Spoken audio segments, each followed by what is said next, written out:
know. Still, What still happened? good? What happened? I We can okay? hear you. What's going on? Greg's video is like behind his audio, so That's weird. Not on my Ooh, it screen. is. It's not. on my screen it is It way definitely behind. is. I hear you speak and then your mouth moves. That was odd. Oh. Oh! Wow. He took offense. He didn't need to leave. He was like, over nope, that. I'm not going to put up with this. I don't need Gosh. this abuse. Why leave? Because you hurt his feelings. Yes, yeah. It's better now. Say a word. You didn't. A word. That's pretty Yeah, good. you didn't need to leave. Well, I don't know. Just He reset it came that back way. and it worked. It Yeah. would have fixed itself. I probably. don't think it would have. No, Don't know that. Yeah. that's Just- how these things you're just go. The making internet just stuff up. fixes it. Ah, Just fix it as we go. Isn't that how that goes? this is why you're constantly being hospitalized, CJ. Something Wait, happens is and you're CJ like, it'll constantly fix itself. hospitalized? I'm not. I haven't been. Remember that time you fell off that ladder and your elbow was bending the other way and you were like, it'll work itself out. It's fine. Don't worry about it. No, I don't recall that at all. What's Well, the worst yeah. that could happen? You were so doped up. Because it didn't fix Dopey? itself, CJ. You can't see my scar. My beard is covering my fence scar Yeah, see? when I fell on a fence. That's what I'm talking about. Anyway, one of them chain link fences. Dealies? Yeah. Anyway, Uh, I guess we should go ahead and start this thing. I mean, okay. sure. Why not? I mean, we're all here. True. Hello and welcome to episode 980 of the Player One podcast for Tuesday, September 9th, 2025. I'm your host, Chris Johnston. With me as always from Canada, right down there, Mr. Greg Seward. Yellow. Now, how's it going? Good. I drove an hour away to visit my daughter at school today. Took her to Oh, how was breakfast, that? And it was great. I haven't seen her in a couple weeks now, so Oh, it was nice. very good. Excellent. Went to breakfast and went to a used record store and just perused the CDs and the Did the vinyl college thing, the record store, pretty much. to the record store. Yep. She pointed it out as we drove by it. She's like, "Oh, Dad, you'd like that place. They have a bunch of really old records in there." I was like, "Okay, we're going there after breakfast." You're old. You like old things. So Pretty when you much. went in there, what was it like? Ace of Base and stuff? Well, like when we went in, when I was, because she said it's like from your era. I was like, okay. And when we went in, like everything that I was looking at was like from the 60s. I Oh, was like, Oh, I don't shit. think, like, do you think I'm this old? Like, what do you? And she said, no. And she pointed to a wall, and it was like, Look, all they've got 80s. Buddy Holly records. Yeah, exactly. It was all like 80s and 90s stuff. And it's like, okay, all right, you're forgiven. a lot of Lawrence Welk that you're pushing on Yeah, me here. I don't. Pretty much. Yeah. Lawrence Welk. Frank Bing Sinatra's Crosby's- first album. Greatest hits. Good times. And Yeah, joining me good from the time. great state of Washington, Mr. Phil Theobald. Hello. How many record stores did you go to this week? Just the two. Just the two? Mhm. Music Buy Man and anything? Sam Goody.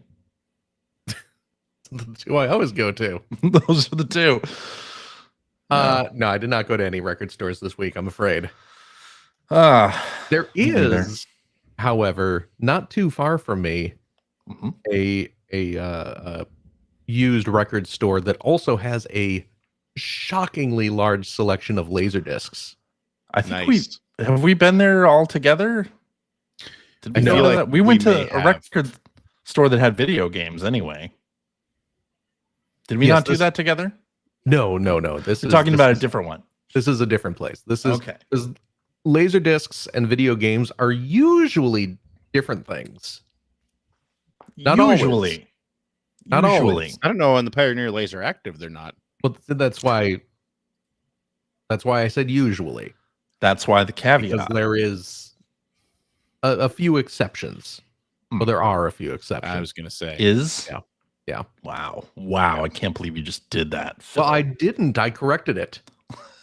So I actually have hanging right above my desk here a laser disc, one of the original laser discs of Star Wars, the first Star Wars movie Very that I nice. bought. at this record shop to specifically to frame and hang up. Very nice. So yeah, I have what do I have here? 5, 6. You have a couple laser discs. I have 8 framed laser discs in my office. That's pretty good. That's I'd say that's more than the average number of framed laser discs people have hanging in their home office. Zero. Definitely 8 more than I have. Exactly. I mean, I do have a fair amount of laser discs in my home, but Yeah. none of them are framed. Oh, well, that's your first mistake. I don't feel like it is, but so but the Player One podcast has an average of 2.66 laser discs framed hanging up in their homes. I drag that average down. Well, it seems like both of you are doing your fair share. Yeah. Of that. Mm-hmm. I like to enjoy my physical media. I have just stare at it on a wall. I have a poster of a Laserdisc video game that's framed. Does that count? Doesn't really count. No. Oh, okay. Also, for the record, Greg, all the laser discs that I have framed on my wall, I do own in superior formats. So I'm sorry, there's no superior format to laser. It might surprise you to learn that I own more than one copy of the original Star Wars. It doesn't. How many copies of the original Star Wars do we all own? Like I mean, at a certain point, I bought it on almost every format. I think I only have the one now. I did. I had VHS. Yeah. I had a couple. I had the whatever, like the cleaner version on VHS. Yep. Right. And then bought it on Laserdisc. Right. Eventually DVD when that happened. Yep. At this point, because I got rid of my VHS. I think I still have the VHS, but I haven't looked at it forever. I used to have I got rid of it. Definitive edition Blu-ray set, or not Blu-ray, but Laserdisc set, but I sold that back in the day. So I have this Laserdisc. I have the Blu-ray set. I do have a DVD copy. Well, you know what it is? It's the version on DVD that came with the bonus disc that had the original unaltered film. Yeah. Yeah. So I still have that version, and then I bought it digitally on iTunes. Yeah. So, yeah. Good times. I own more speaking of copies of Mega Man Laserdiscs 2 than I own of Star Wars: A New Hope. The first Laserdisc I ever bought before I had a player was Tron, like the big old set, collector's set of Tron, which had a deleted scene. Like, oh, damn, I want to see this deleted scene, but I didn't have anything that played Laserdiscs at the time. Eventually, I got that Laserdisc player. Yeah, you did. And the deleted scene is okay. It's just like the when Tron and is her name Yuri? I think they go back to her. They go back to her room, and she puts on like there's like a holographic like thing in her room that just makes it like look like a really like opulent. Is it like bedroom. a holodeck? I don't know what we're talking about. And that's it. That's the end of that. It's just like they give her a big old floofy dress. And it was great. It was great. I loved it. And then, of course, it came out on DVD, which I bought. And now apparently 8K Blu-ray. There you go. Is coming out, or like some 4K. Hold off UHD for 16K. Business, and I'm very excited about that because why not buy another copy of Tron? I might actually buy that. Yeah. Because I love that movie so much. Well, good. But anyway. Yeah. Should we talk about some video games? I mean, Tron is video game adjacent. Is video game adjacent. So, they're making another one of those. Another Tron. Aries. Yeah.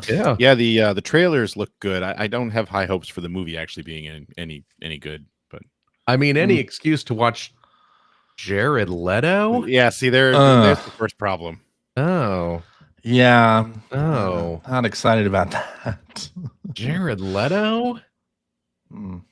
Oh, yeah. I can't bring myself to get too excited about. Yeah. Yeah. Jared Leto. Yeah. Anyway. But hey, Silksong came out last week. Did you guys go ahead and download that? I'm like 15 hours into it, and I don't believe that for 1 minute. I don't believe that at all. I did. I am delighted that everyone is enjoying Silksong. Me too. Very But- delighted. I can't bring myself to care. But you know what happened? It brought digital storefronts to Oh, their knees it on certainly Thursday did. morning.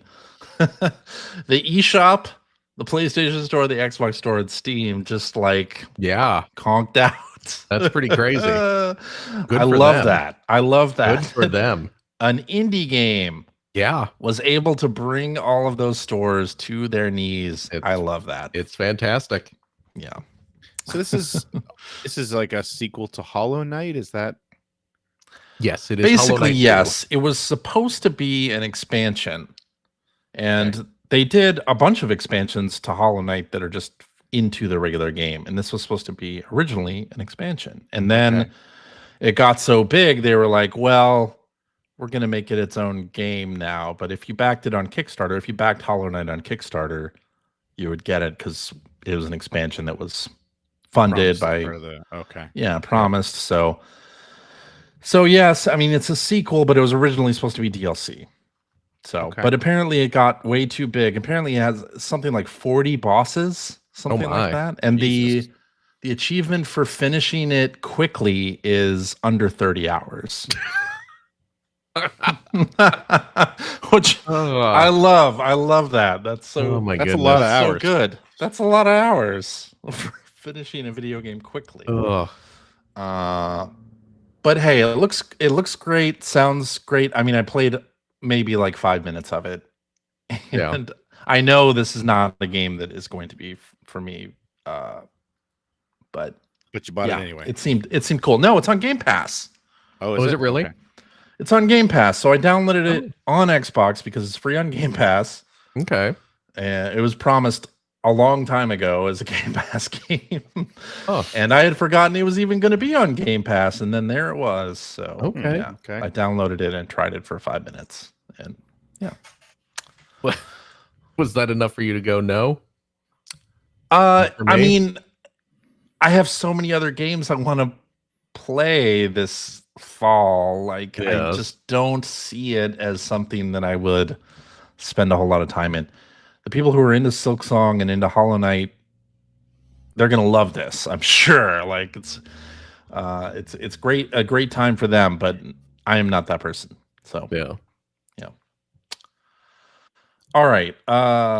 Aside from that, you know what's not breaking the internet is Forsaken 64, which released on Nintendo Switch Classics. Wasn't that the companion game to that calendar? Isn't that the?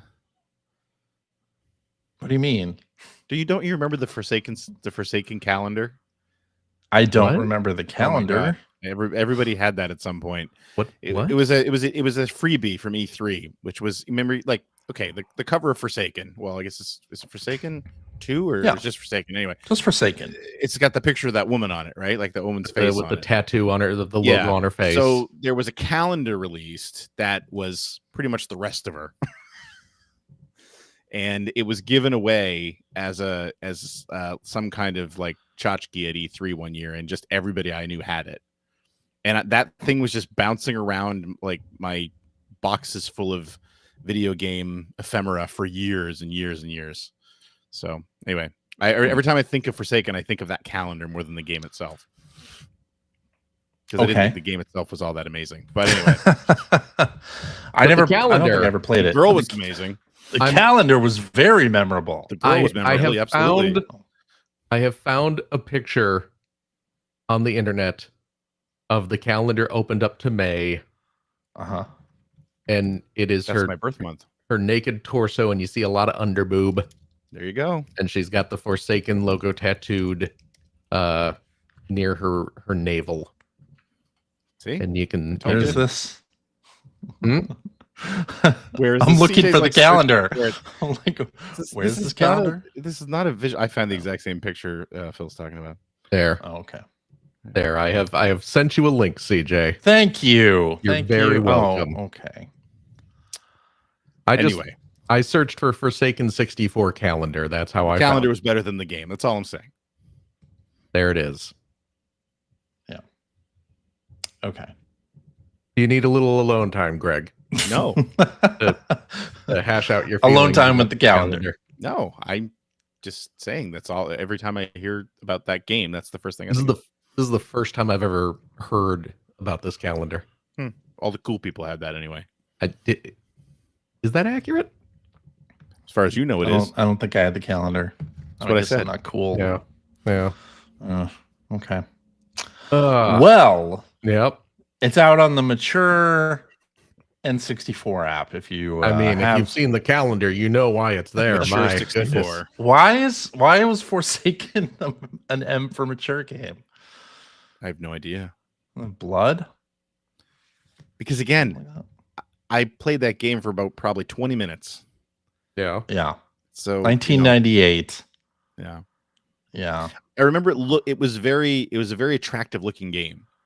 Like the lighting and everything was really nice, but I just don't remember it playing very well. According to the ESRB, it features animated blood and gore and animated violence. There you go. Rated M. That was what you had to do to get an M back in 1998. Okay. I feel like that would be T now. No? I don't know. Maybe not. I don't work for the ESRB, man. With the fidelity of the N64. I don't know. This looks like it's going to give me a headache. I'm just going to go ahead. I mean, did you ever play Descent? It's basically Descent. Well, yes. Yeah, I played Descent. So, yeah. Oh, is it really? Yeah, it's just like a full 360-degree 3D shooter, like corridor shooter, but you can move. You have free movement, Okay. including vertically, and so it's Okay then. But it got a ton of attention back in 1998. Probably not probably partially because of that calendar and the box calendar. art. I mean, it was very noticeable. I'm just saying. Oh, You're saying that a tchotchke at E3 that only journalists picked up was the reason why it got a lot of press? Yes, Oh, exactly okay. what I'm saying. The reason why CJ, it got a lot of press. on Okay. that page Not- with the calendar image, if you scroll down, there's another month, and you can see some upper butt crack. See? Oh, okay. Rated All right. M. Front page. In Greg had a 1998, calendar. we didn't have. We need to put an M rating on Our this. EGM preview just went from 2 to 4 pages. Yep. We didn't have the internet to look at all those things. Yeah. Okay. This Well, month in the EGM Spank Bank, we have the Forsaken 64 calendar. Well, it wasn't just Forsaken 64. I think it was Forsaken in general. Oh, was Forsaken on other? Was it like a PC port? a PC version. Yeah, it was a PC. And I think okay. PlayStation? I don't know. I think there was a Maybe? PlayStation version. You'd be amazed how little I've thought about Forsaken Yeah. in the past like 25 years. Yeah. Yeah. Why would you? But that's just it. Because it wasn't a very good game. I would imagine. But that Well, But that calendar, oh boy, yeah, maybe it was on Oh, maybe Lordy. as well. they should re-release that calendar. Well, Anyway. we've been talking about it for 5 minutes. So There you go. Apparently, I don't recall the calendar. I don't think I ever picked up the calendar. Greg's Anyway. like, finally, 980 episodes. I finally have an excuse to talk about this calendar. Yep. Still got it. Oh boy. It's on my ceiling. Anyway, Wow. Oh, what a feeling. The fact that Forsaken 64 came out also lends credence to a potential leak of upcoming games to NSO. So earlier in the summer, there was an NSO like features video, and you could see blurred out like other games that were in the Nintendo 64 library. And they included games that are not actually on the service yet, including Glover, Super Smash Brothers, Donkey Kong 64 and Forsaken. And so Forsaken is out. It sure is. I love, And now I we have love those the- other three. I love the blurred image that people are using is like it's insane. Yeah. I'm like the thumbnail or whatever. Yeah, the thumbnail that you put or that they put in the news story you linked. It's like, I mean, they're probably right. No, But I don't they're even- definitely right. I don't even know how you would even begin to think about that. Like from Yeah. that image is so blurry. It doesn't even look like it doesn't even look like this box art at all. Anyway, Yeah. How could you Crazy. discern right. what's behind there? But people did. Yeah. And they figured that Forsaken 64 was one. Anything So- AI can't do. Glover, right above it, obviously. Red glove it. Yeah. You know what? I'm gonna be that person. Be the person. I could tell that's Glover. Actually, it really does look like Glover. Absolutely. And honestly, If the you Smash know the Brothers Glover one, box art, if you were to show me that blurred Smash Brothers box art and say What is I'm that? saying is I couldn't even figure out that we were looking at a wall of box art from that image until someone said, "Hey, that's box art." I wouldn't have thought that. well, that's because this is the interface of the NSO N64 app. I guess if you've never explored that, then you wouldn't know that this is how that works. Right? I guess. Okay. Anyway. Yeah. That means that we may be getting the other three games, DK64, Glover, and Super Smash Brothers. So are we At some excited point. about that? Yeah, I'm pretty excited about that. I haven't played DK64 since I reviewed it. I have. What, I mean, do you want to? No. It's worse than you remember. I'm sure that it You is have an worse than I remember. exceptionally good Donkey Kong game available right now. Right. Yes. Like, literally. Yeah. And came out in the last couple I months. played it. I did? did play it. You finished Yeah. it. I finished it. But I could go back and play DK64. No, you couldn't. I probably couldn't. You're right. No. I liked it back in the day. I probably wouldn't like it now. Yeah, it was weird though that you liked it back. Yeah, it was weird that you liked it. You're right. I wasn't sick of the whole collectathon platformer thing at that point. And then between that time and Star Fox Adventures, I became very sick of it. So anyway, Super Smash Brothers though. Yeah. What about that? Excited. The game that started it all. It was such a cute little novelty back then. It really I heard was. the N64 game is cute with the toy box. Well, that's the Aesthetic. thing, right? That was the whole aesthetic. That's the whole was- concept. It's funny Yeah. because it really felt like a one-off. Yeah. It did. There's something about it. There's like that game just gives off that vibe. It's just Yeah. like, wow, look, isn't this crazy? We'll never do this again. We're not going to turn this into a giant celebration of gaming as a whole. Right. Fast forward a few years and it's on the GameCube and And let's get Minecraft Steve and Sora in it. I know, yeah. Crazy. Is Minecraft Steve really in it? Yes. I don't pay attention. Did you not know that? No, I don't play Smash. There's Brothers. even Amiibo. Yeah, you can buy a Steve Because and of- Alex Oh, amiibo. can you really? See, I also Yeah. don't pay attention to Amiibo anymore. So Well, neither do I. As I look at my wall of I was gonna 100 say, yeah. Amiibo. And you of don't course, need to pay much attention when you get all of them. I was gonna the say Donkey Kong Amiibo. I didn't get, hey, I it's gotta don't be at have least 6 CJ doesn't own. all the Amiibo. There's a lot of damn Amiibo. I Erie do is not holding have- up the most recent released one. Mm-mm. I'm not paying much Even- attention to these. Anyway, here's the newest one that came out like 3 weeks ago. This is my unboxed version.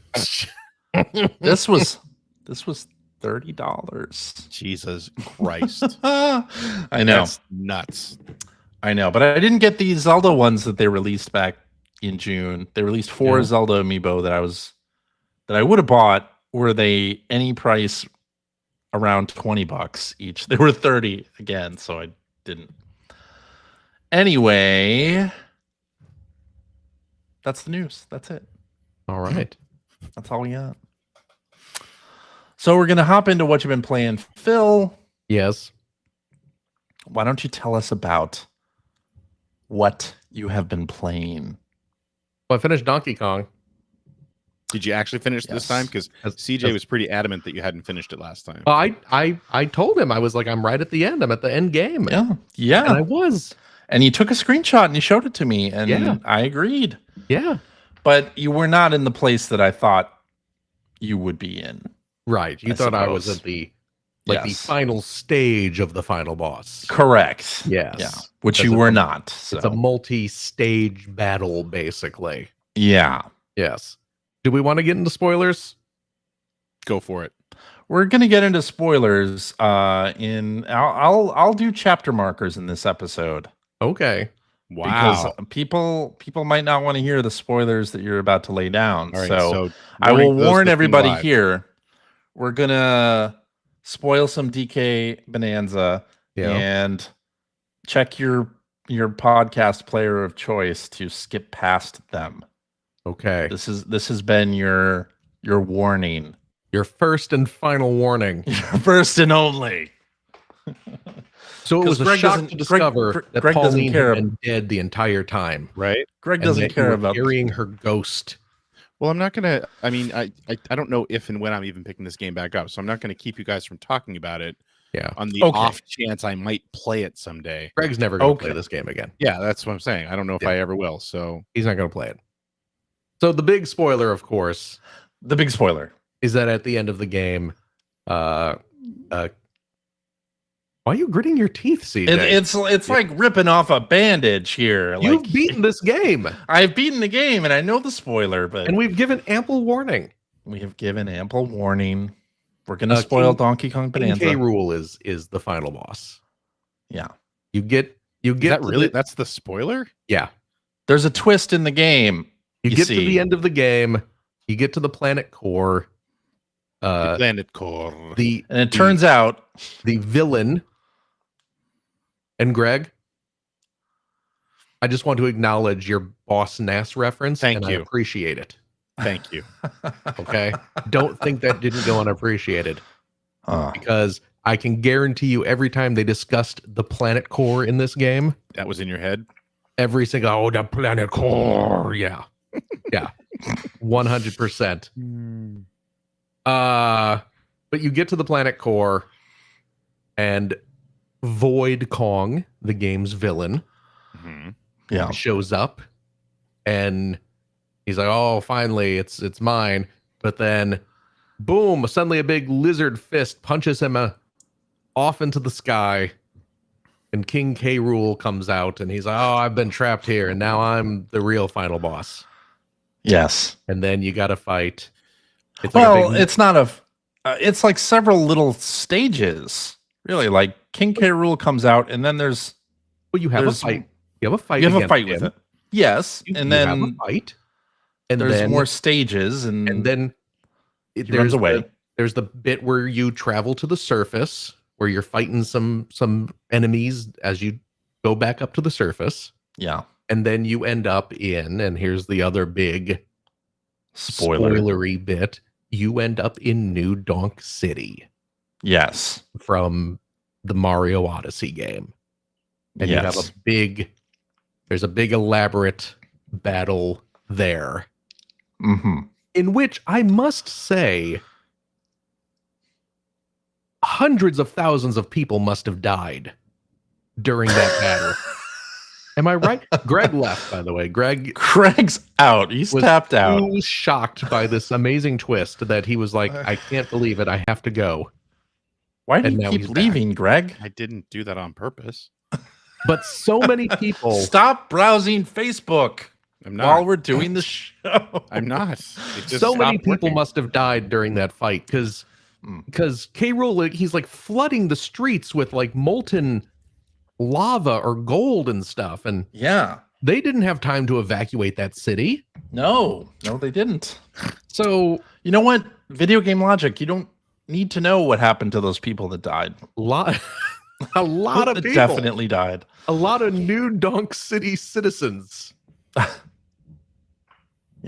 did not make it through that battle, but that's the big that's the big twist is King K. Rool and hey 90s kids, this one's for you. Yeah. So, which, you know, Tell us what you really think, Phil, about King K. Rool. I was disappointed. I was disappointed. I never got into the Donkey Kong. I know the 90s kids love Donkey Kong Country. Yes. I am not a fan of the Donkey Kong Country games. I have never been a fan of K. Rool or his Kremlings. Me neither. Who also show up in the game once he is revealed. Yeah. And you know what? I liked the Void crew. I liked Void Kong. I liked Poppy. I liked Grumpy. I thought they were okay. I thought they were fun villains. I liked their designs. Fine. Yeah. And I was a little bummed out that they tossed Void aside because he was a fun, cackling evil villain. Mm-hmm. And instead we get this rare. And they had already improved the character design on DK himself. Yeah. And then you have K. Rool, who looks more like the old rare designs, and you're like, oops. Yeah. That worked in the 90s, but it can't work in the 2020s. I like, because I never liked what Rare did to Donkey Kong's design. Oh, me neither. But I think he looks great in Bonanza. I think Nintendo did a very good job of keeping the Rare design sort of intact, but actually making it look nice. Mm. And then we get so stupid alligator man. I don't know. I mean, I get why they did it. It would have been fun if like Mario had shown up. Like Mario was possessed by the Void crew or something. That would have been cool. I thought it was going to build up to some sort of nostalgia bomb for the original Donkey Kong to kind of maybe explain why it's too old though. Why Donkey Kong and Pauline, like why he's friends with her when she's a little kid, but then kidnaps her later when she's an adult. Yeah, I thought they were going to tie that together, but like you said, nobody would have remembered that. That is way too old. We got to pander to the 90s kids, which, that's great. Sure. That's great. Us 80s kids have been pandered to enough. We're still getting plenty of pandering. G1 Transformer toys that came out in the past 20 years that is testament to the 90s kids getting, or the 80s kids getting pandered to enough. So let them have it. But the whole end sequence was amazing. It was a really fun, It is really fun. Sequence of events. And I was boasting a bit about having gone back and like done my due diligence in collecting all the bananas and collecting all the fossils before the big final confrontation. Yes. And Was then it worth it? I mean, I had fun doing it, so yes. Well, that makes it worth it. Okay. Yeah. But also, I was able to get my abilities almost maxed out. So I had a ton of moves at my disposal. My moves were as powerful as they could be. I had my health maxed out and all that stuff. So it served a function in addition to the thrill of the hunt. And I knew there was going to be some post game content, and I knew there were some post game bananas, but Bill Mudron mentioned in our chat last week that there was like kind of a crap ton of post game bananas. He was not wrong. Yeah, they add did you go in crap load. Did you start up the little post game sort of epilogue quest? Yeah, I did. Yeah, I started it. Yeah, and there was like dozens, maybe like 100 post game. There's a lot. I don't know if I was counting it correctly, but there's way more game after you finish. Kind of in the same way with Odyssey, there was a lot more game after you finished that one too. So and I was initially planning to like, I'll knock out the post game stuff. Take like an extra hour or two and knock that out. But it seems like it's going to be like a thing. It's going to take you a little longer. I've decided to put it aside for now because I was like, because I put in like 50 plus hours into Donkey Kong. Good Lord. Yeah. CJ, I think CJ only did like maybe 30. I think so. Yeah. Yeah. I didn't do a lot of the side challenges and things. Well, Towards the end, I didn't. You said towards the end you were just kind of like making a beeline to the And it the wasn't end that game. I didn't enjoy doing those side things. I did. Yeah. I just didn't want to get caught up Fair in enough. in that instead, because I knew if I did that, I probably wouldn't finish it. Yeah. So. Totally fair.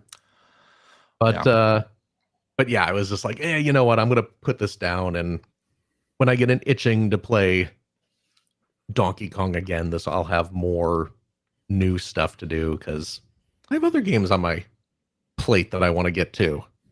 Absolutely. Which is why I started up Kirby. Yeah.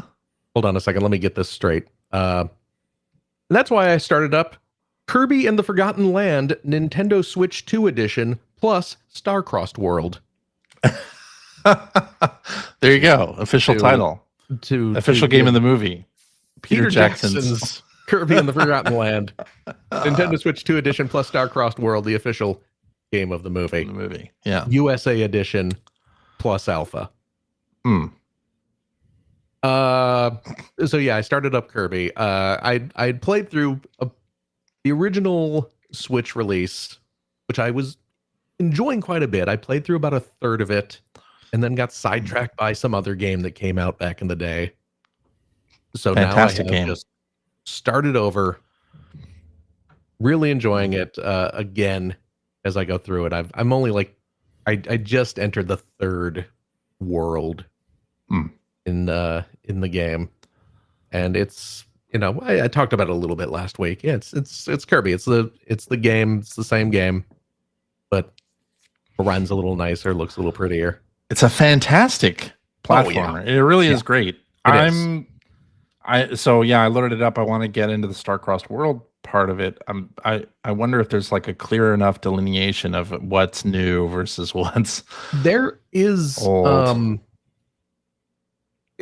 Because it's like a separate world that opens, I think. So yeah, it's like maybe new, like some of the stages that you've gone into before. They will, like a little star-crossed. They have new stuff. World will pop up in one of the old stages, so you're kind of replaying the old stage, but there's like new areas you go to and things like that. Okay, so I should load that up. Yeah, it's once I get more things off my to playlist. Yeah, exactly. Yeah, so it's great, and I am enjoying Kirby quite a bit. Excellent. How about that theme song? Oh, I mean, the music in that game as a whole is outstanding. The intro song, so good. Oh, this is why you really restarted it. You wanted to hear the fun intro. I mean, it's not the reason. I know.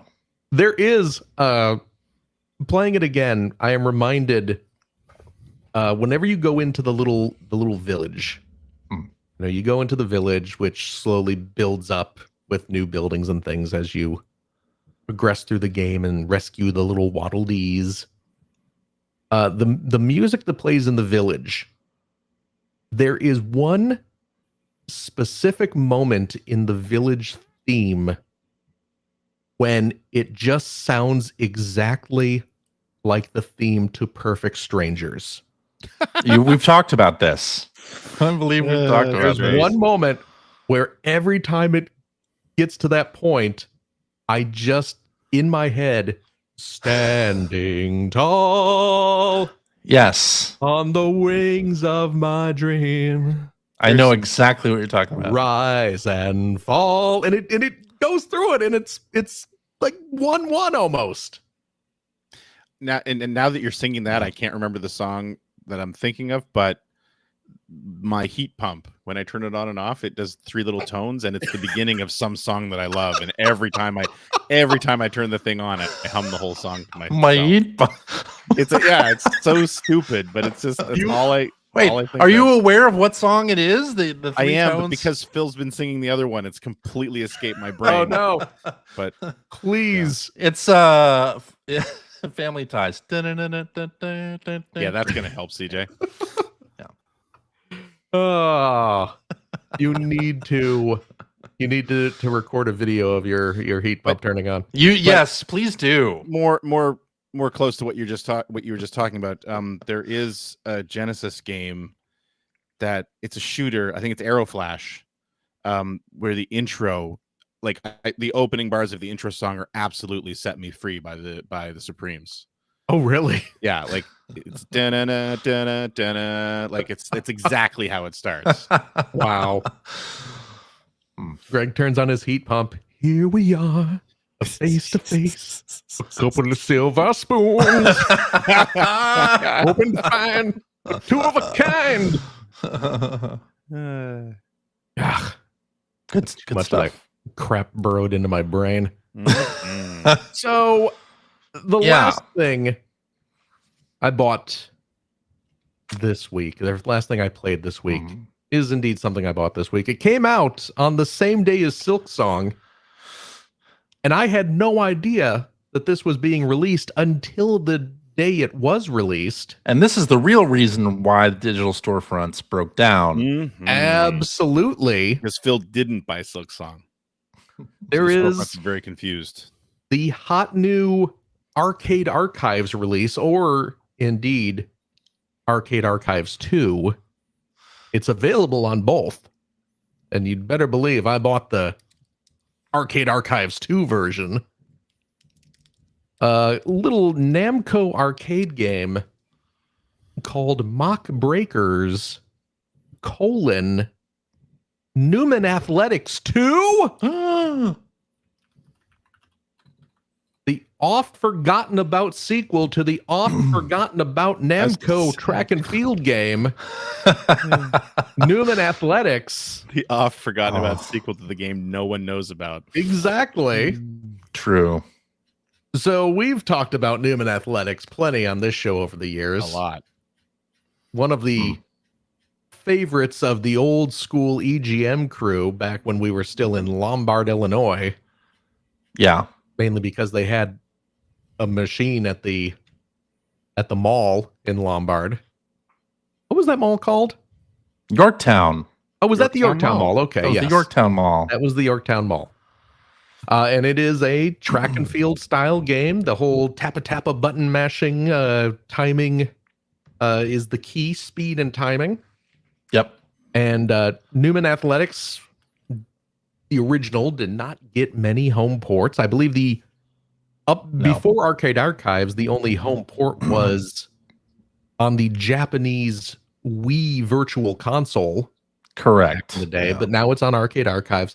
Mock Breakers, the sequel, as far as I know, never left Japan. I don't think it did. Yeah. Even though the Arcade Archives version does have an English language version of the game. It has the Japanese and the English version of the game. Mm-hmm. Strangely enough, the Japanese version, like on the title screen, calls it Mock Breakers Numan Athletics 2. The English version drops the Numan Athletics 2 subtitle. Like it's a shame to be in. Like it's a shame associated. Right. And but it is. I played through it. Are we explaining what Numan Athletics is? It's basically like a futuristic track and field with some crazy events. And the original Numan Athletics, they had things like you have to stop a speeding train. Like a bullet train. You would catch a bullet train and then tap real fast to shove it back. You had to like grab missiles out of the air. Was that what it was? There were missiles flying at you and you had to shoot them down. You were like throwing energy at them and to blow them up. Right. And then there were more traditional stuff where it's just like a 100-yard dash or something like that, but you're running past like speeding race cars and things. Right. This sequel continues in much the same tradition. It has all new events. It has more events than the previous game had. And we're seeing on the screen right now a kaiju race. Yes. Well, you are pulling the kaiju. Oh, you're pulling the kaiju. That's right. You have kaiju pull. You have two ropes that are tied to a giant Godzilla style kaiju, and you are pulling them, and you got to do the proper timing to yank it forward. There is the kind of equivalent of the versus Express Uh-huh. train game is this time you catch a missile.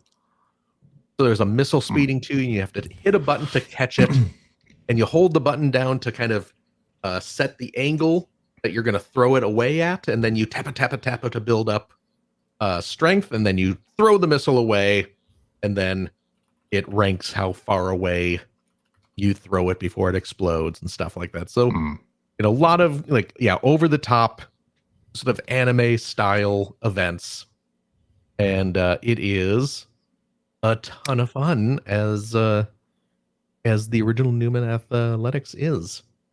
I need to pick this up. I did not realize that this was Numan Athletics 2. Yep. Because I knew they had made one of those, and I watched the little gameplay trailer they put out, and it does not mention Numan Athletics. So I was like, "Oh, I guess this isn't it." But it certainly looks like Numan Athletics. Yeah. It's a whole new cast of characters. There were 4 Numan athletes in the first game, so all the Numans are new characters this time around. Okay. Do you want to fun though? You want to give me a spoiler? Give me a spoiler. Spoil something for you. Do it. At the end of the game, when you go through the whole arcade match, there's an exhibition match, like a little exhibition race against the gal from the first game. Cool. So, so you get a cameo from one of the classic Numan athletes. That's excellent. Yeah. But it's I'm delighted because never got a home port, and as far as I know, it has never left Japan before. So cool. I'm down with that. Hamster doing amazing work as they always do. Yeah. They seem to be on like a Namco kick, right? Because didn't they, or are they about to release Aquajet as well? Like, which is they're on a Namco kick game. Oh yeah, which is fine by me. I am down with that. We got New Zealand story and Numan Athletics 2. I think I don't know what other arcade games I would want, really. Wait, New Zealand story's been out for a while, right? It's been out for a long time. Yeah. You aren't saying that's like a new release. No. The New Zealand story. Also not a Namco game.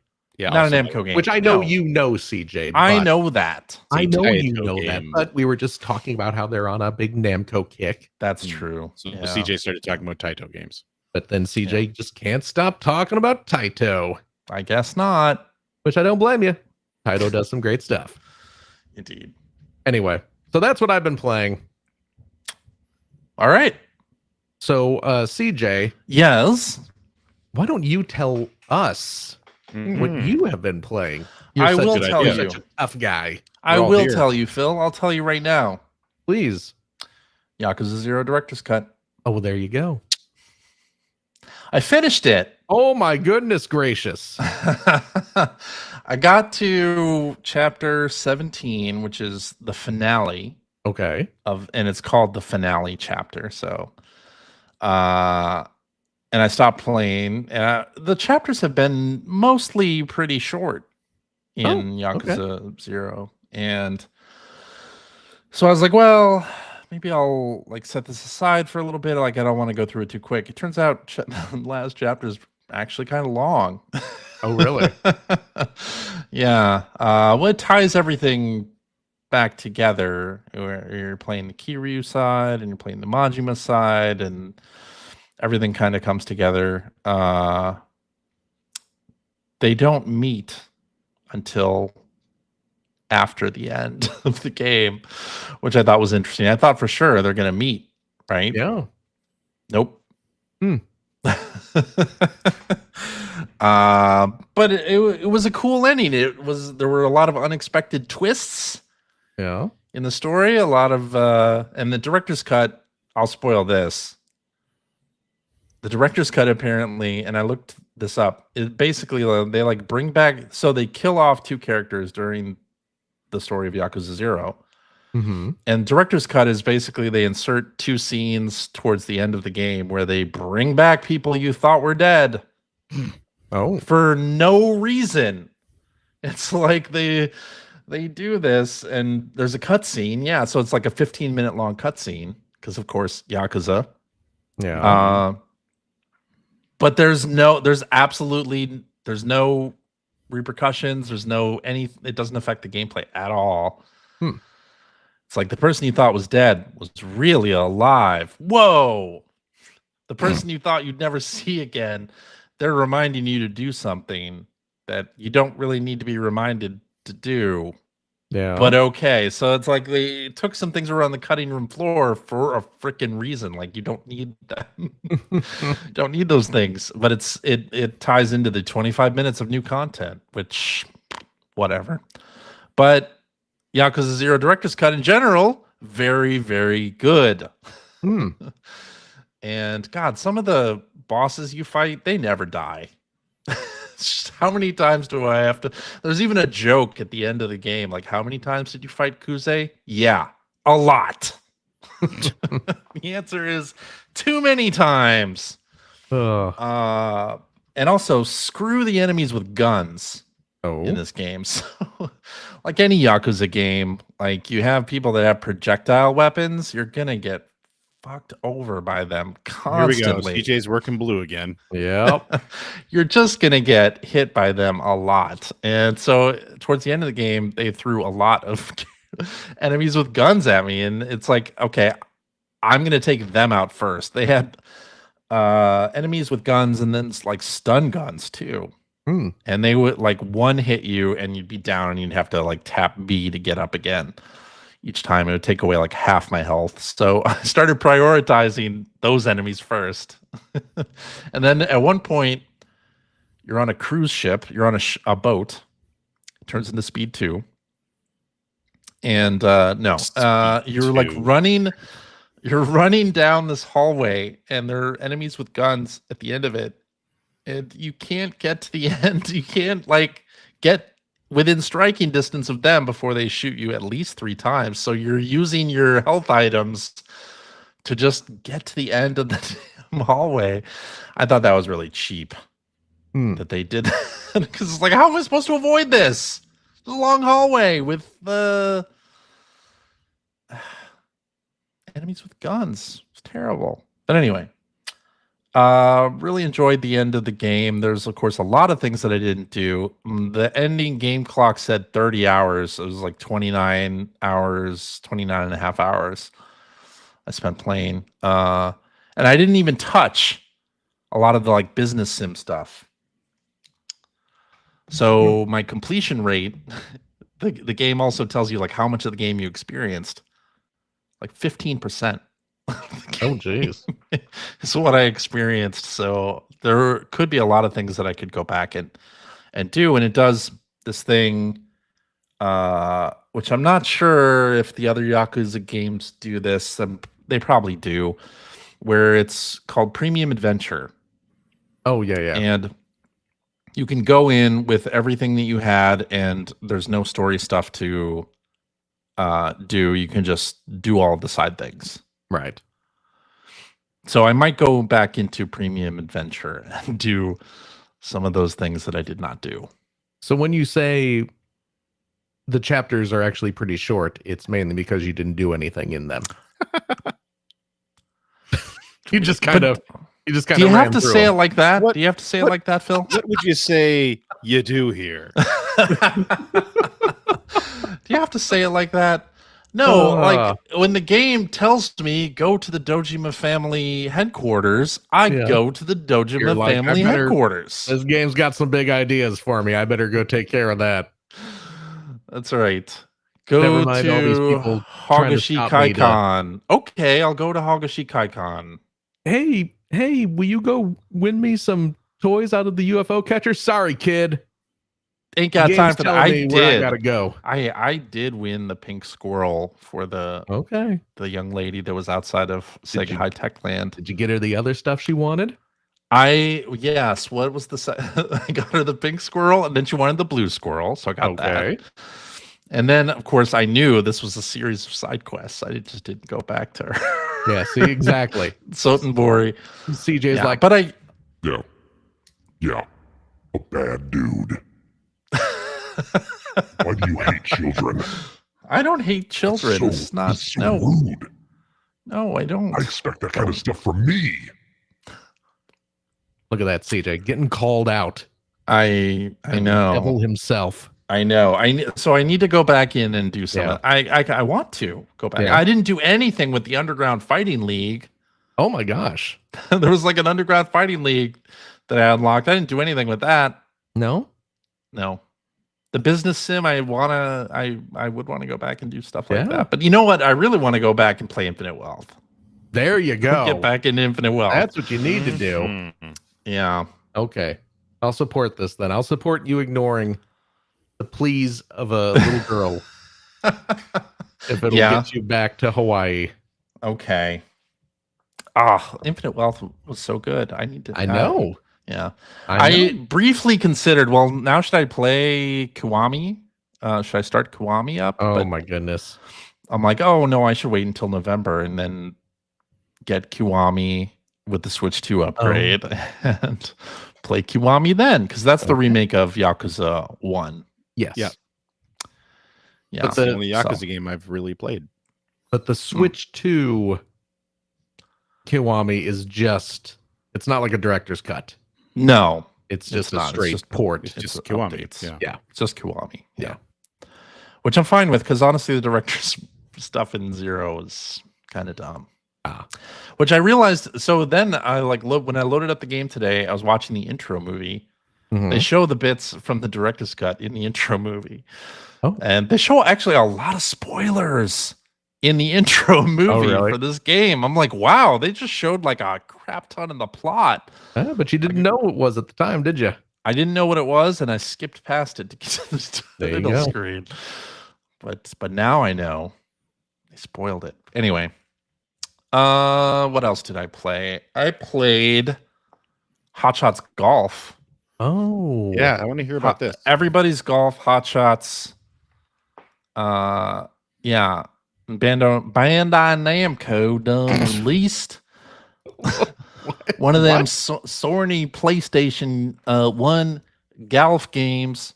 I don't understand what this accent is. I don't understand either. I was just It's going like with it for a second. It's like a backwoods Ozarks by someone who's never actually heard anyone from the South speak. Y'all got fake poo? They say Sarny down there, right? They say That's gotta Sorny. be- Sorny. Oh, Sorny. I'm sorry. Yeah. I said Sorny very clearly, Phil. And I love the Hot Shots games. I love the sort of arcade style golf games. Mario Golf for the 3DS, one of my absolute favorites. So I picked this up Yeah. for the Nintendo Switch computer entertainment system. And of course, it's got online play, but not crossplay. Does not have crossplay, which in the year 2025, we're really going to do an online multiplayer game without crossplay. Okay. And it has tournaments that have not started yet, but you cannot do a custom tournament. So you'll recall with Mario Golf on the 3DS, we used to do listener tournaments on this very podcast and invite people to play together. It doesn't seem like we can do that on this version, but it's also I mean, it's got all of the cute cartoony characters that you know and love from the Everybody's Golf series, I guess. I had pre-ordered it, so I'd unlocked Pac-Man, Namco's everywhere.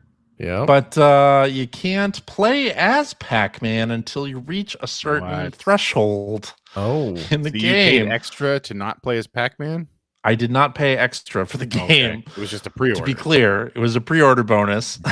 Well, I wouldn't call it a bonus because you can't use it yet. Also, yeah, you're right. It's not much of a bonus if I have Yeah. to play through the game a little bit without using Pac-Man. But I will do that. And I played the first little single-player 6-hole course, and it's pretty neat. Yeah. Pretty neat. Apparently, they put out a patch on Switch 2. It was running in 30 frames a second. Apparently now, post-patch, it's 60. But Okay. Yeah, I'd been hearing that the frame rate was an issue to the point that people were saying it was hard. I don't know which system it was. The point that people were saying it was hard to use the swing meter sometimes. I did hear that about the Steam version, like playing on Steam Yeah, Deck. maybe it was the Steam version. But I'm happy we have this back. I only played 6 holes so far, so I'll get back to it and see if I can't finally unlock Pac-Man. Like get to that point where I can use Pac-Man as my golfer. It does that thing that Hot Shots / Everybody's Golf always did, where each character has their own little intro and thing that they say when they lose or before they like tee up for a shot, and you can't skip it, or you can skip it by like starting the swing meter, but I just want the players to shut the hell up. Oh my goodness. So play the goddamn golf game. Is ornery. Wow. No. And there was an option in there like turn off T animations or something. I was like, ooh, this is gonna like turn off their little intro thing. No, it didn't. What did it turn off? Just the T animations? Yeah, I guess. I mean, it seems that's there's what it said. I played as one of the characters, and he literally like he places the ball and like stands in front of where you're gonna shoot. It's just like, why would you do that? You're blocking my view, dude. Get out of the way. Anyway, I'm sorry. So I played a little bit of that, but I also played. Stewie, you'll be very happy to know, I played some Silent Hill 2 remake. Oh my goodness! I am happy that you played it, but I don't know why you think I will be particularly happy about it. But I mean, it's a good game. I mean, you sang its praises on this very show week after week. Week after week. Anyway, that was all you were playing. I have no skin in the game, is what I'm saying here. But okay, but it is good. Well, I should say the game is good for the most part. It's too padded. It lasts too long. The remake's too padded. Yeah, the remake has too much extra crap in it. Okay. So yeah, I had been telling a friend that I was excited about Silent Hill F coming out very soon. And actually I watched Digital Foundry's video on Silent Hill F recently, and that game really looks great. Like I'm kind of excited about Silent Hill F. And she was like, "Did you play Silent Hill 2?" And I said, "No, I had not, but I'd heard that it was really good." And so my friend, she encouraged me to play Silent Hill 2. She's like, "We can play it. Like, I'll come over. I'll guide you through it." Like, she didn't know what kind of a bad gamer I really am. She like, you used to get paid to do this stuff? Like, this is crazy. Wait, you're in the video game industry here? This is how bad you are at puzzles? Yeah.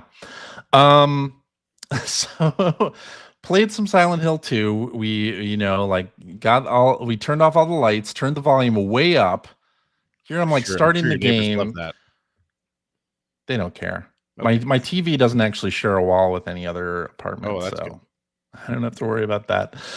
And I do the thing that I normally do, like I turn the gamma way up, the brightness on any, and it doesn't even have to be like a horror game or anything. I'll turn the brightness up. And she took the controller away from me and was like, "No, this is a horror game. You need to play it where the dark parts are dark." And I was like, "Oh, okay, fine." And we turned up the volume and started playing it. Got to the Woodside Apartments. Mm-hmm. And I'm really enjoying it so far. Like I had never played it back in the day. I never played Silent Hill 2. I played the original Silent Hill. I may have reviewed the original Silent Hill. Maybe. I don't remember if I did. But I never played 2. I'm pretty sure. Don't look it up because of the show that I reviewed it or something. I am looking it up. Okay. Please. I'm hoping that I didn't review it back in the day. But I had gone on like a press junket because at the time Konami was peddling Metal Gear Solid 3 and Silent Hill 2 at the same time. Like those were around the same time. So I saw a whole lot of Silent Hill 2. I just never played it. But I'm really enjoying it so far. I'm probably going to turn the combat down to easy. Absolutely. So that I don't get too discouraged. Enjoy the experience? Yeah. But right now, wandering around the Woodside Apartments and Enjoying the atmosphere a whole lot. The music's great. The sound is great. The radio stuff that, the radio gets staticky and loud whenever there's an enemy nearby. That shit's freaking me out. Oh my goodness. You're very Damn, it's son. working on me. What? I said, damn, son. It's working on me. You did not review Silent Hill, by the way. Oh. I didn't review the first one? No. Or the Oh, second one. Oh, good. Good. I thought I had. But I played Silent Hill, certainly. Yeah, that doesn't mean you reviewed it. I didn't review it, though. I'm happy that I didn't review it. But that was like 25 years ago, right? Yeah. Yeah. Like, it's hard to remember It's getting near to 30 years ago, my friend. Yeah. But enjoying the remake so far. I'm in Silent Hill, wandering around the woodside environment. So the map is really cool. Like the map system, like being able to like take notes on the map when you check something and the door's locked or whatever, and like see where you have to go. Like I'm really appreciating that a whole lot. The way that whole thing works. The atmosphere is great. I'm probably going to turn up the gamma a little bit because I'm You're blind and you scaredy cat. Oh. I'm also blind. That is true. That's the reason I turn it up a little bit. It's not that I'm trying to avoid jump scares because I feel like it doesn't really help you all that much. It's because I just can't see. Yeah. Yeah. This is true. Still going to be a jump scare. Yeah, exactly. Just because you can see more of it doesn't mean you're not going to get startled. That's true. You know? Brightness doesn't suddenly make visible a big sign that says jump scares are coming. Right. Yeah. Right. I probably had it too high originally, but yeah, I'll adjust it. But I'm very glad that I gave this game a shot so far, and I'll play more of it in the run up to Silent Hill F because should. It's a classic. It's moody and it's good. Yeah. Did you fight Triangle Man yet? No. Pyramid Head? No. I have seen Pyramid Head. One of those. And you will continue to see him. I'm sure that I will continue to see Pyramid Head a lot. Yes. I'm looking forward to that. And they do some cool things with the control. What platform did you play it on, Greg? PlayStation 5. PlayStation? Okay. So yeah, the controller speaker, they do some fun things with that. Yep. So yeah. Although, I didn't get to enjoy that all that much because the house I'm in, my kids rooms aren't that far away, so I usually play with my earphones on anyway. So like the controller speaker stuff doesn't really happen. So did you turn it down? No, I have the earphones plugged into the controller. Oh, you have the earphones okay. Yeah, so it just mixes everything together. Yeah, exactly. I see. Okay. All right. Well, I'll play more of that and looking forward to Silent Hill F a whole lot. That's all I've been playing. Right. Greg. Hi. What you got for us? I've just been playing a ton of Shinobi Art of Vengeance. And I'm playing this game in a way that I don't normally play any games, in that I've been like actively returning to previous stages so that I can 100% them, which is not a thing I do. Yeah, because as I mentioned before, I keep calling it's sort of Metroid like, in that you get a map screen on every level, and you'll almost always see paths that you just can't get to, right? Like, but you can see why. It's like it might be blocked by a certain kind of barrier that clearly you'll be able to break at some point, or some of the walls have like a coating on them that clearly you should be able to climb at some point. Like, like he can cling to walls to do wall jumps, but he can climb up like a couple of steps, but then after that he'll just start sliding down again. But there are claws you can get that work on certain surfaces, so just little things like that. So as I've unlocked new abilities, I've gone back to previous stages, because every stage, along with just getting through the stage and beating a boss, usually They have like 5 different tokens you can find, 2 hidden chests. There's 3 like really difficult battles, like arena battles to finish in each one. You have to find them and do. And if you do all 3, you'll usually unlock like a special ability or something. And the sort of the last thing that I found that you can find in each level are called Onko Rifts. And what those you literally, I mean, you basically meet the Grim Reaper. And when you find him in each stage, there's a rift there, and it takes you to challenge stages. And I've done 3 of those so far. There are 10 total, and I think you'll unlock like a more powerful katana if you do them all. But they are really difficult, and they're sort of focused on different things. Like the first one was sort of a long sort of jumping path, and if you fall, you restart the entire thing. It felt very much like, I think, like Celeste probably feels. People tell me Celeste is kind of that way. And then there was one that I'm on right now, which is just a big again, a big fight, but you can heal if you kill enemies using certain abilities, but like just stuff like that. And yeah, they're not easy. And it's as I'm playing it, like there was a jumping section. The last jumping section I did in one of those rifts was with a bunch of moving platforms and wall climbing, and it was really hard. And that's not the kind of thing I would have the patience for normally, but I must have played that thing like 20 times to get through it, and I did get through it. So all that is to say that I'm working through the game very slowly, but man, I'm just enjoying every bit of it. Nice. Every time I play it, and the challenge to me feels just right. I don't mind dying and fighting bosses multiple times. The checkpoint system is just generous enough that it works for me. You know, the only place that it really isn't is in those rifts, but I mean that's the whole point of those rifts. So I'm okay with that.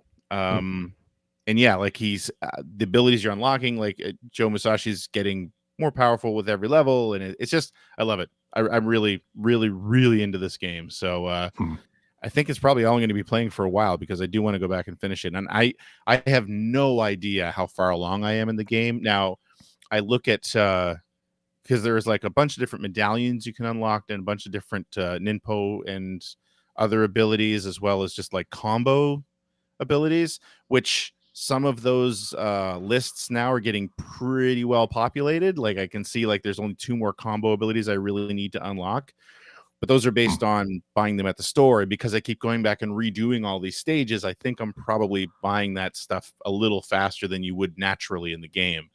So I don't know that that's really a good indication of how close I am to the end of the game. But yeah, I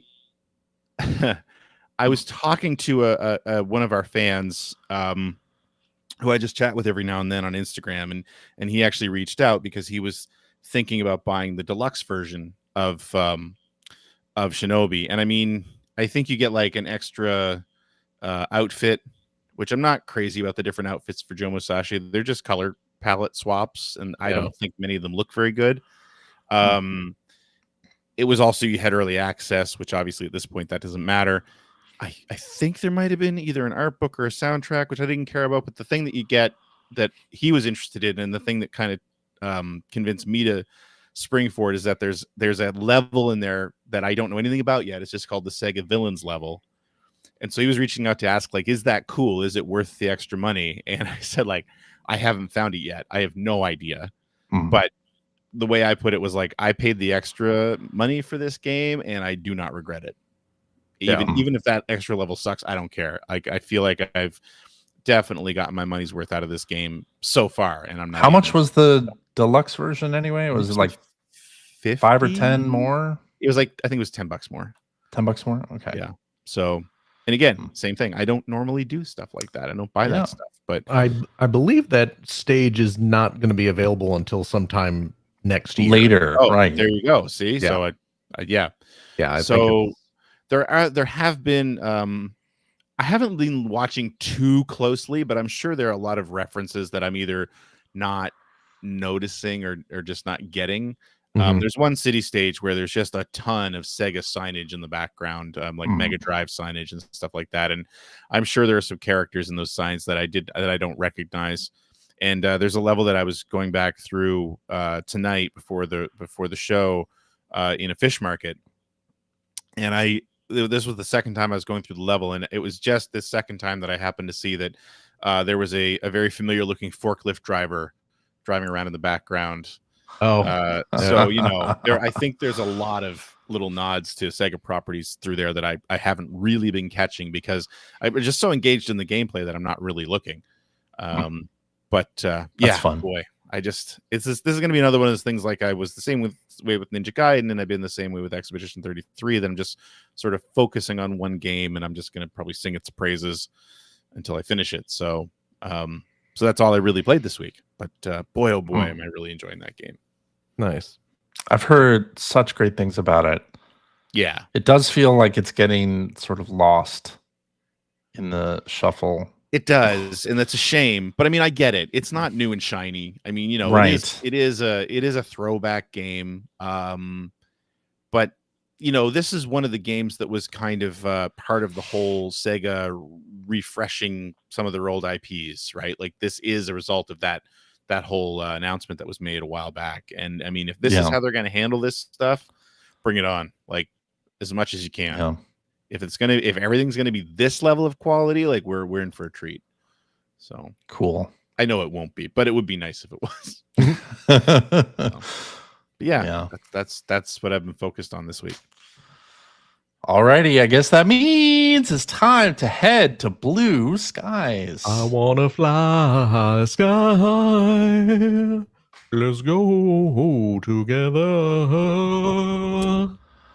Alrighty, let's do this one from listener Brian, who asks, what was the first game Greg tried on the new Laseractive emulator? I have not tried that emulator. You haven't tried it. What No. will the first game be? Probably that Time you'll Gal. try? Because that's one of the only games I don't actually have access to at this point. No, that's very exciting. It's so cool because these games are, I think we talked about this last week, but laser active games are so rare and so expensive. Like I went and looked, and I think the cheapest price I could find for Time Gal, which is like kind of like the Holy Grail, not really the Holy Grail, but one of them on that system, is I think the lowest price I found was still like $4,500. Oh, And that's actually come down.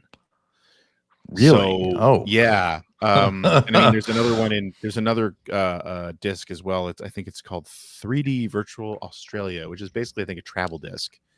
And there's a theory that there were like less than 100 actually ever distributed.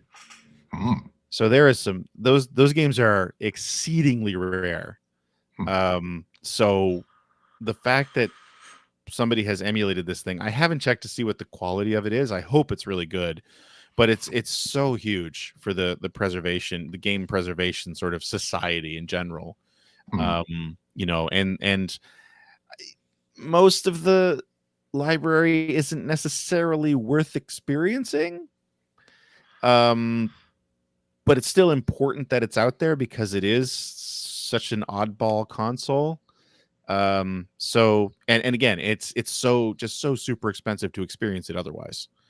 I mean, one of the main reasons I've experienced as much as I can is because of a very, very generous friend of Phil's, Steve, who actually sent me a lot of his duplicate games because he actually has a full set of laser active games, and he was kind enough to send me these duplicates years ago at this point. I've sent a few back at this point, but he's been super patient with that. But I mean, yeah, like that's the main reason I've experienced as much of that as I have. But no, it's great. And one of the really cool things about those games is, of course, the video itself is analog. So, of course, we're talking, they need to be dumped and recorded off of laser discs, but of course these are old media, and disc media tends to suffer from disc rot and things like that. And so much like an old VHS tape, the video can be damaged because it's analog and it wears out after a while. But the nice thing about the fact that it's analog is that my understanding is you can actually capture multiple copies of the same game and combine those feeds to sort of repair the footage, which is a nice feature as well. Interesting. But yeah, anyway, super exciting. I haven't had a reason to try it yet, but I should try to jump on and check it out, because I don't even have any idea what the state of the whole library is as far as how many games have been dumped, if they're all out there. I have no idea. And the first game you'll probably try is Time Gal. Almost definitely. Okay. Very nice. Let's do this one from listener Brandon, who says, what is a game or series you wish you liked more? I love the idea and look of Beautiful Joe, but the difficulty keeps me from enjoying it. That's a good answer. That is a very good answer, because that it would probably be one of my answers as well, just because I have no real patience for difficult games. So I would put games like the Souls series, like Dark Souls or That's another good answer. Demon Souls. Yeah. Like, I wish I could get into those as much as, like, I hear the enthusiasm of people who love those games, and I wish I had that. Yeah. I just don't. But I love that people do. I love that those games exist and that there's finally like an audience for what From Software is throwing down. Yeah, I can't. And also Grand Theft Auto. I don't really like the Grand Theft Auto games. Yeah, Grand Theft Auto is a good one.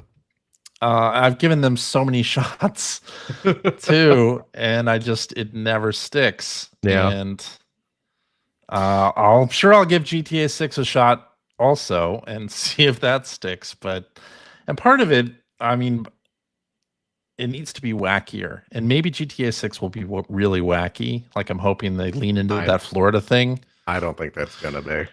I don't know. The imagine. trailers, they've leaned into it a little bit, and I'm like, okay, how wacky can this get? Because the Yakuza games, the only reason they're really, well, it's one of the reasons why I enjoy the Yakuza games, is they're really freaking weird and goofy as the series went on. Yeah, you're not getting that out of GTA. Yeah, probably not. No. Probably not. No, you're gonna the most you're gonna get is like that rock star level of social satire. Like Kid Rock is gonna show up. Fred Durst is gonna be in it. I think you're being a little reductive to the comedy that's in Grand Theft Auto games, but I do get what you're saying. It's not completely off the wall like the Yakuza games. Yeah. Yeah. I wasn't gonna say Grand Theft Auto because I really really enjoy those games, but similarly, the Red Dead games. Yeah. Like I really really really wanted to like the last one so bad. I like the first one. The first one's good. I never really I liked the first one a lot, but then I did not like Red Dead 2 at all. And I'm not sure exactly why I didn't like it as much. Yeah, same. I just didn't. And the fact that it started in the winter, the winter area was just such a freaking slog and just terrible for the beginning of the game. So, and also, even though I started off a huge fan of this series and sort of, started off a huge fan of the series, but Metal Gear, boy, did I ever check out. Metal Gear. After a while, Snake Eater. By Snake Eater, I wasn't even really into it anymore.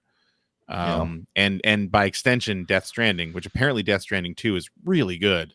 But I just know I'll never play it. Like, I just was so not interested in the first one that I know I will not play it. Yeah. The thing about Kojima's trademark content is that, nobody edits him anymore. That's a bad thing, I think. But also, I just don't click with it as much as I click with the bullshit that's in Yakuza. And Yakuza is a very wordy game, like 20-minute cutscenes all the time. Yeah, but it's not up its own ass the way Kojima's. It's not up its own ass like Kojima's games are. And there are people who love that, and that's great, again, for them, that they love that. But I just can't, I don't jive with it. I wish I did. I don't. Yeah. Yeah. I admit that he's a great game creator. I think the ideas in Death Stranding sound really cool, but it's not for me. No. But Wade Rosen at Atari wants to remake Snatcher. So There you go. did you hear that? No, I think didn't. He put Snatcher on his list of 3 games that he'd love to that would help be bring great. back. That's another one of those games that's been like criminally stranded on old hardware. But yeah, that'd be awesome.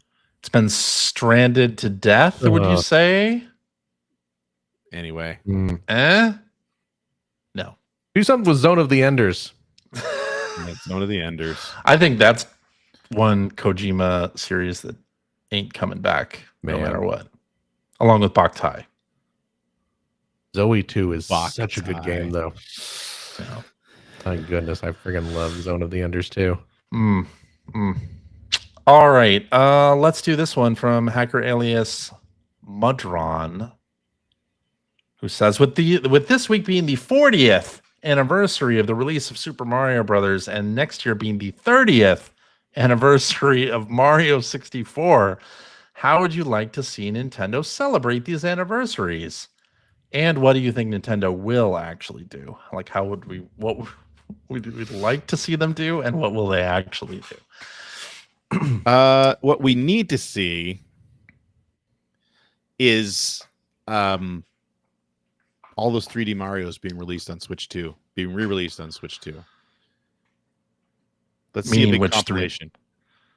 Well, they already did the All-Stars collection, except it didn't have that limited release. It was limited release. Well, they didn't do Mario Galaxy 2 on that. Drop that crap. Drop the 0 and get with the hero. Let's get like 64, Sunshine, Galaxy 1 and 2. Like let's get them out there. Not limited release. Just get them out there on the system so we can play that, because a lot of that stuff it's been too long since it's been on the market. I see. I'm going to say, but that's what they should do. Get Digital Eclipse to do. I know.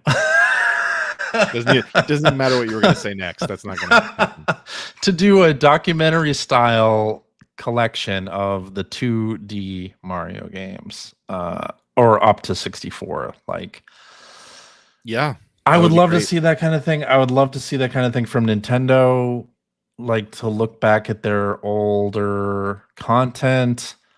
They have materials like, here's the layout of World 1-1 from Super Mario Brothers in Miyamoto's sketchbook, like some kind of thing like that. Or here's the sprite sheets for Mario 3, like with annotated with Japanese stuff that you translate in English, hopefully. Japanese stuff. I would, with Japanese notes on it, and you translate them to English. What was just something wrong about what I said there? And I would love to see that, because Super Mario Brothers is the game that got me into. I mean, video games were around before Super Mario Brothers, but everybody our age. SMB is like the game that got me playing video games for life after that point, right? So I just want to know everything about the making of it. I'd just love to hear about it. And, the people who originally made it are old now, and they may not be around forever. And I'd love to hear their threat. No, nobody's. Oh my goodness! Definitely not a threat. Oh my goodness! I would love to hear the stories of those games, right? Because they were smaller teams, and it would just be hugely interesting. Will Nintendo ever do something like that? Probably not. I can't imagine. But I would love to see it. I would love to see it happen. So that's my answer. What do I think they'll do? I think they'll put out. Here's what they'll do. Themes will now come to Nintendo Switch 2. And you'll have a Super Mario Brothers 40th anniversary theme. For a limited time. Background. You only have a limited time to download it. Yes. And there will be a Tetris 99 event. And that's it. Jesus Christ.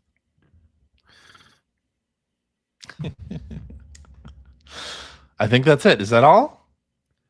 I don't know. There's I think more that's the stuff on show. the page here, but I think that's a you're- show, you're though. the We'll stop here. We will stop here. Goodness. CJ's Um, done. Well, CJ's sick of it all. Yep. we've done an hour and a half. Okay. Hey man, no judging. We're not Yeah, judging. you do what you want to do. You're Judgment. the host. Come Do what on. you want. I will.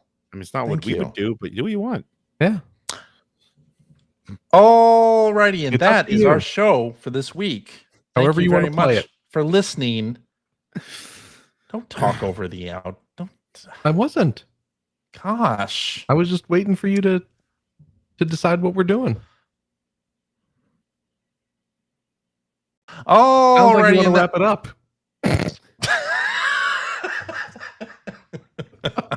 Sorry. Oh, Lordy. Alrighty, and that is our show for this week. Thank you very much for joining us and listening to this crap. Jeez.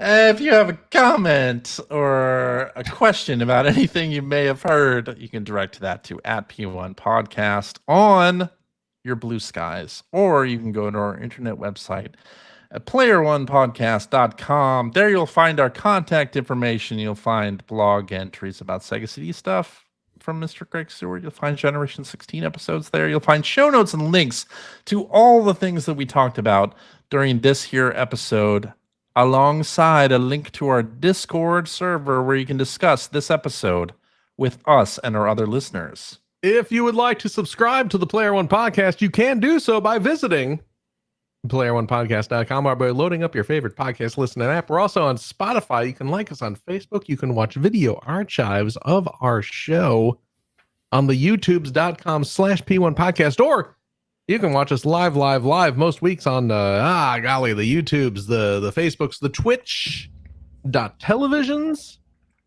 Just follow our Blue Sky account to find out when we are doing our next live show. Typically, it is Sunday evenings at 5:30 specific time. So join us, won't you? I'll tell you what, if you like what you've heard, and how could you, head over to patreon.com/P1 Podcast. Throw a few shekels our way.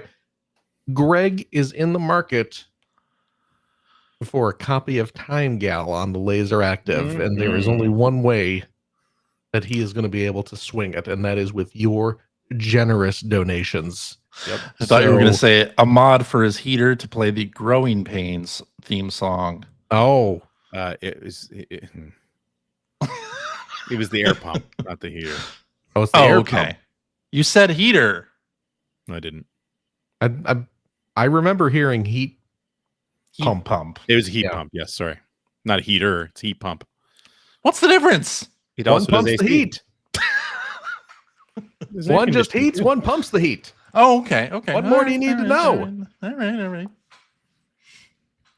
Do you remember what song it was, Greg, now that I No, I haven't been don't. singing? No, you don't. But I'm sure I will Well- when I go upstairs tonight and turn it on before I go to bed. Please record it so that we can hear No. it. Is it Pump Up the Jam? Just for us. It would be Just do great it if it for was us. Pump Up the Jam. You know what Yeah. it is? Now I remember. Oh, This is so stupid because no one even remembers this song. It's Constant Craving by Katie Lang.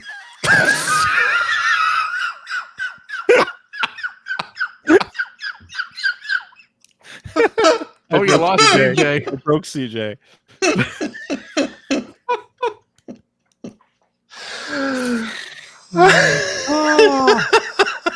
The tone is da-na-na, and that's how that song starts. Da-na-na-na. Wow. There it is. That's great. I That's told you great. it was weird. CJ's going to be looking up Katie Lang chip tunes to put over the end of this episode. I think Correct. that's the name, CJ. There you go. Katie Lang Chiptunes. That's the name of the show. Oh, my goodness. Is it? You won't remember that. Show title? Oh, there it is. All you have to do is say the word show title, and then in the transcript, I'll find it. There you go. Oh, boy. Anyway. Greg needs your Patreon support to fuel Should buy Katie Lang's Katie greatest hits Lang- at a record store. addiction. He's picking up all the Katie Lang merch he can get his hands on. That's getting hot in here from the heat pump. We will, of course, use your Patreon funds to keep the show streaming and stuff like that. Maybe, you know what? If we have a few bucks left over, maybe we'll try and track down one of those Forsaken calendars for Greg. Yeah, you will. To help him heat up those lonely nights. Oh, baby. Gotta do something. Mm-hmm. I'll tell you what, if you have a couple bucks left over. Oh wait, I didn't do our plug for the after show. No. Patreon friends. If you are a supporter of the $5 tier, Cheap. you gain access to a special weekly bonus episode that we record right after this. We play games crack-wise, having fun all doing all the stuff we can do on the regular show. CJ. Yeah. Oh, Wow. Yeah. Straight to that was business. forceful. Yeah. What is it? What is it, Phil? Whoa, okay. Spit it out. Come on. Okay, relax. Yeah. Friggin' calm down, dude. It's okay. All right. I'm just wondering, Hmm? like I do every week, if we have a game this week for the after show. Phil, Yeah. you've been on this show, what? Far 20 too long. years? Yeah, far too long. Yes, You know. I do. Just for reference, that kid I visited at college today was born after we started this show. That's also true. Well, see? You know that I like it a lot when we have listener submitted games. Like it. You love it. I know. You're always talking about it, even when we're not recording. True. Yeah. And this week Uh-huh. is one such week Oh. where we do have a game, listener submitted quiz, Oh. a Jeopardy game Oh. from our good friend Mike, Uh-oh. who sent it in July and doesn't remember what the quiz is about. Oh. Oh.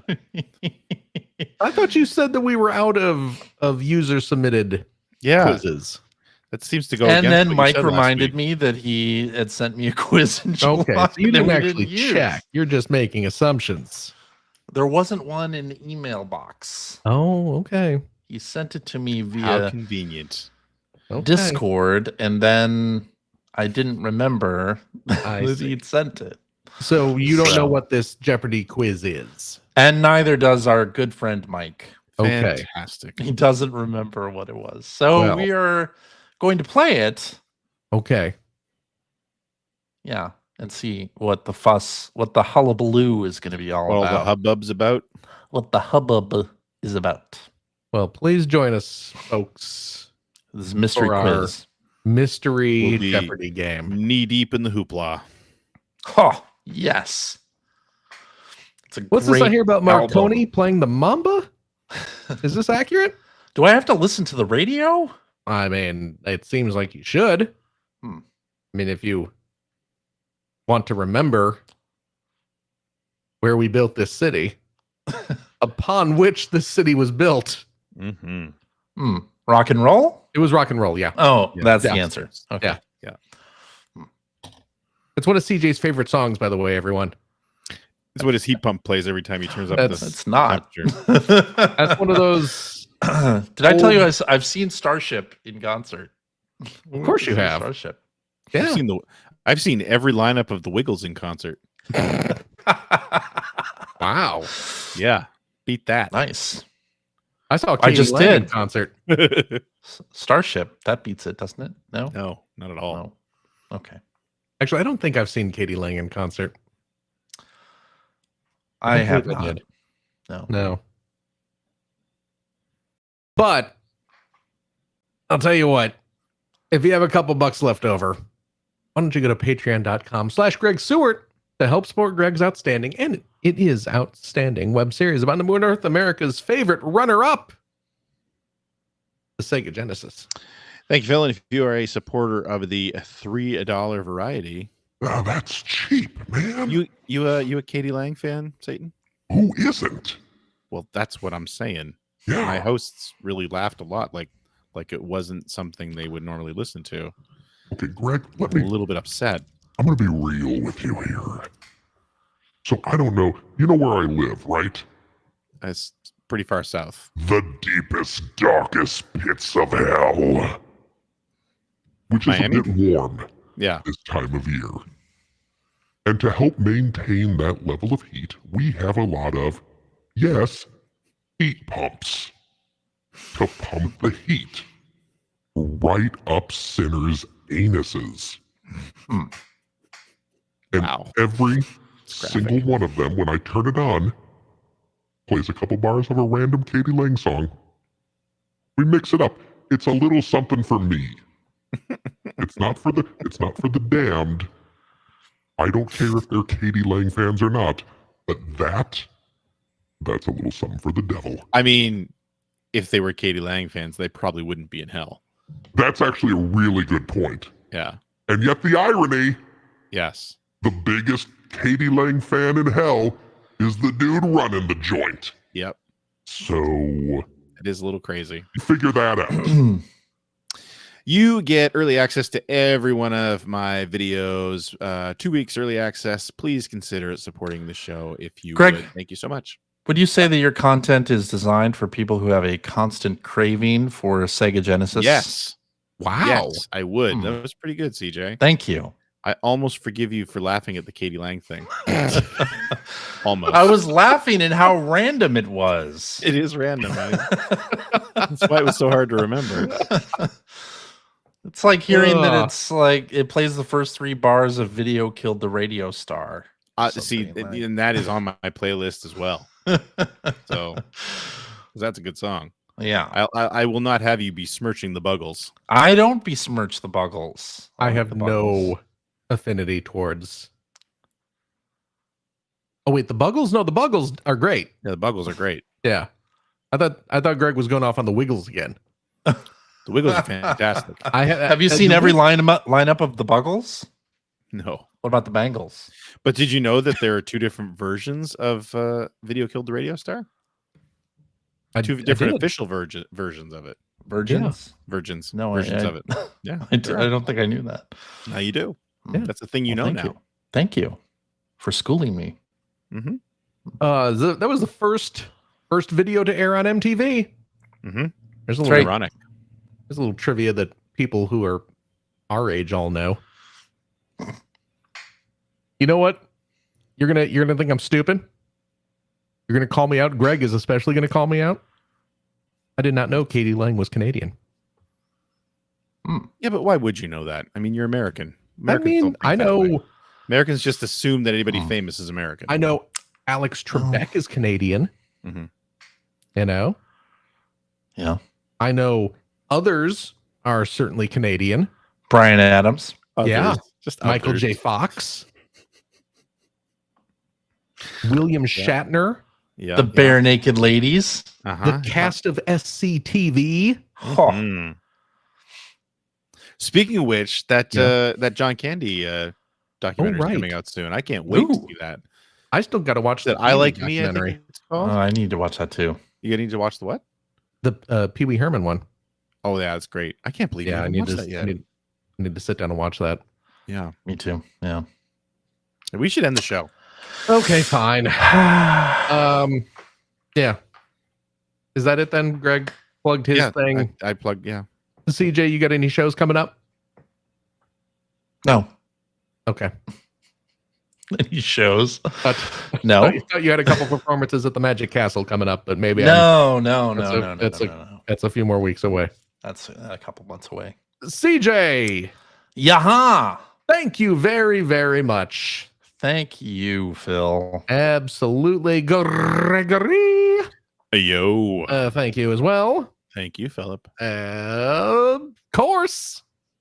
And as always, a big old thank you to you, our wonderful, wonderful listeners, every single darned one of you. As always, please take care of yourself, your loved ones, your family, your friends. Be kind to each other, but be kind to yourself. And my goodness, we hope to see you next week. Bye bye. Bye-bye. Goodbye.